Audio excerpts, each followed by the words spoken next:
Hello friends, how are you all? I'm Nupur. Welcome everybody to my YouTube channel, Nature at the Very Core of Science. I will just continue the next chapter of the story, The Stone Fox. So last time we heard about Little Willie. This time it is about Searchlight, Little Willie's very, very clever dog, remember? So let's see what happens in this chapter. It is easy to tell when it is winter in Wyoming. There is snow on everything, the trees, the houses, the roads, the fields, and even the people if they stay outside long enough. It's not a dirty snow. It's clean, soft snow that rests like a blanket over the entire state. The air is clear and crisp. Rivers are all frozen. It is fun to be outdoors and see the snowflakes float down past the brim of your hat and hear the squeak of the fresh powder under your boots. Winter in Wyoming can be the most beautiful time of the year, if you are ready for it. Little Willie was ready. He had chopped enough wood, they would not be cold. He had stocked enough food. They would not go hungry. He had asked Lester at the general store how much food grandfather had bought last year. Then he had purchased the same amount. This would be more than enough because grandfather was not eating very much these days. The coming of snow as early as October also meant the coming of school. But little Willie did not mind. He liked school. However, his teacher, Miss Williams, had told grandfather once, "Far as I am concerned, that boy of yours just asks too many questions." Grandfather had just laughed and said, "How is he gonna learn if he don't ask?"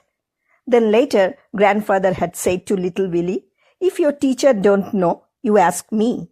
If I don't know, you ask the library. If the library don't know, then you've really got yourself a good question." Grandfather had taught little Willie a lot. But now little Willie was on his own.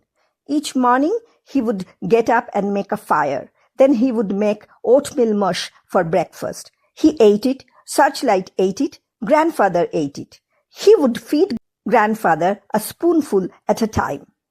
After breakfast, little Willie would hitch up Searchlight to the sled.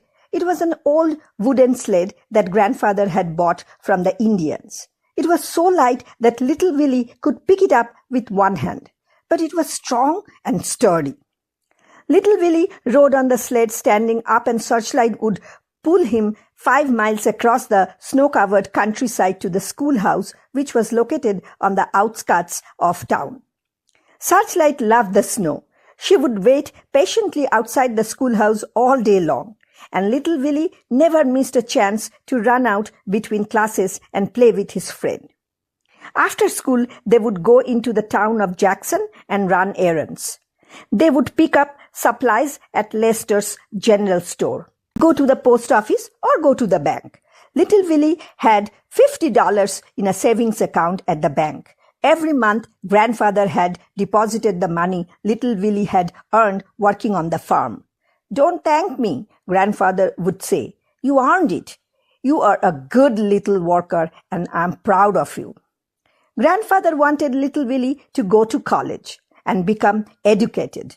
All little Willie wanted to do was grow potatoes, but he respected his grandfather enough to do whatever he said.